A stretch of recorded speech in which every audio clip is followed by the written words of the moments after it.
Mabsat. Ito, pakinggan natin to 6 hours ago. Nakakasuka si Guanzon. Nakakahiya na parang di na abogado. DDS na ang kanyang mga salita at gawa. Sige. Ngayong nahuli na si Zaldico, balik tayo sa flood control kaysa sa impeachment.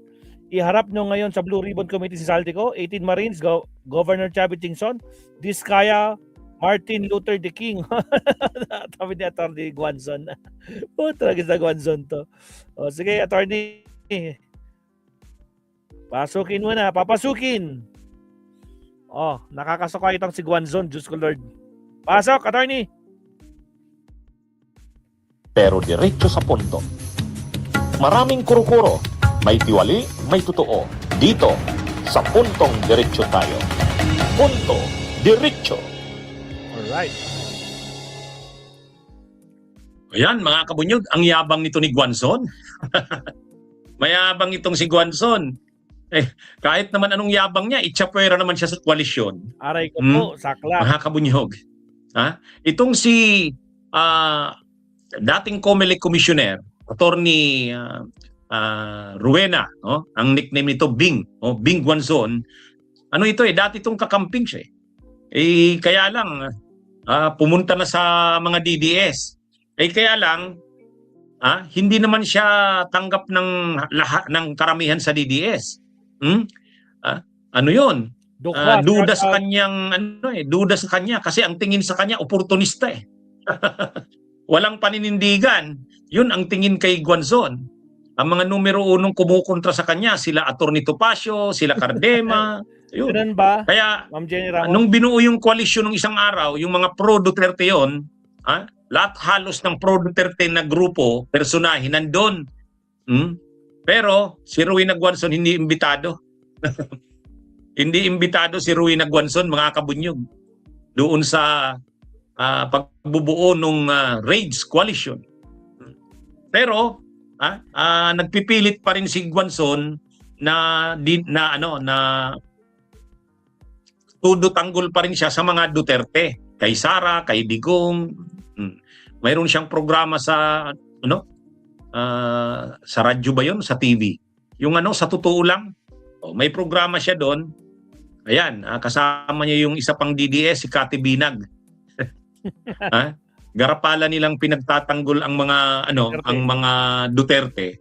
Kaya lang habang garapalan niyang pinagtatanggol ang mga Duterte, hindi pa rin naman naniniwala sa kanya ang mga DDS na siya ay totoo. Na sabi nga ni Atty. Topacio, duda kami diyan. Wala naman 'yan. Sumama lang 'yan sa amin dito sa mga DDS daw kasi gusto daw mag-senador nito ni Rowena Guanzon. Sabi ni Topacio. Kaya sabi ni Topacio, wala naman yan. Walang naniniwala dyan sa kanila daw. Kasi, You don't know what an AI work management platform is? Yikes. Here's 3 new AI. Ano daw yan? Wala namang paninindigan. No? So ang tingin ng mga DDS, walang paninindigan si Rowena Guanzon. Kasi sabi nila, paano kung manalo kang senador? Anong assurance na hindi mo na uli iiwan ang mga DDS? Lilipat ka na naman kung saan.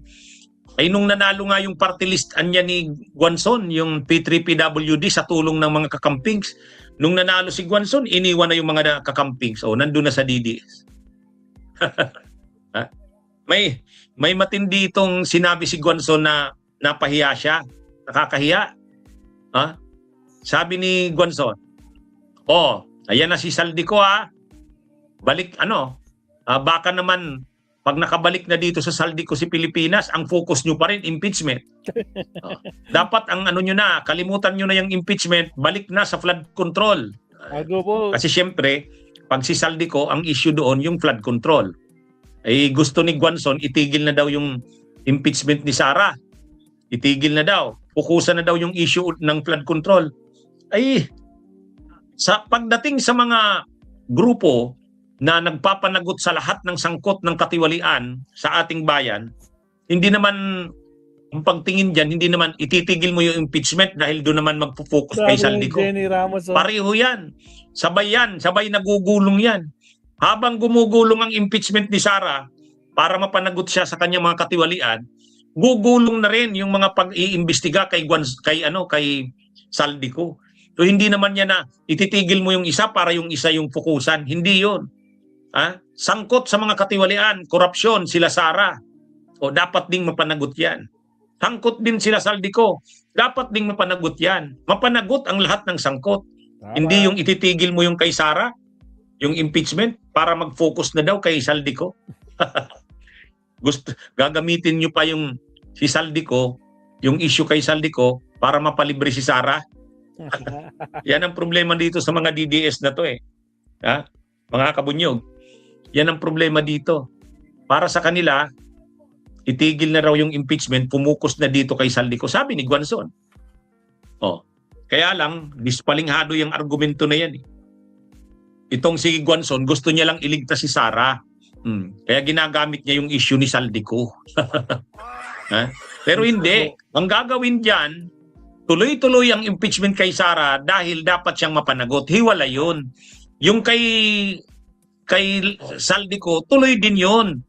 Pareho yan pinapanagot. Sila Saldico at ang iba pang sangkot dapat ring mapanagot. Si Sara at ang mga iba pang sangkot dapat ding mapanagot. Lahat yan.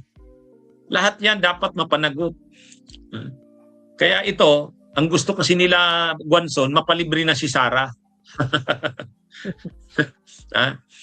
Ang gusto nila Guanzon, mapalibre na. Wag nang wag na yan munang impeachment, si Saldico na. Mali yung ganyang bunang pag-iisip. Papalibrihin mo si Sara para pumukus na kay Saldico. Parehong corrupt yan eh. Dapat parehong mapanagot yan. Hindi naman yan pagpili kung kanino.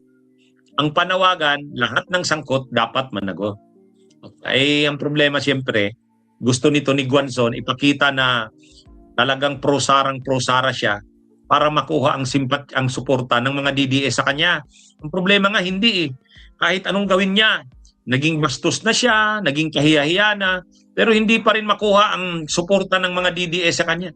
Marami pa rin DDS hindi kumbinsido sa kanya. Duda sa kanyang Ang sabi nga, oportunista yan. Mahirap paniwala. Ay, ano ba tong si Guanzon? Okay, magandang araw sa inyong lahat. Mabuhay po tayo. Salamat, attorney. Bunyog!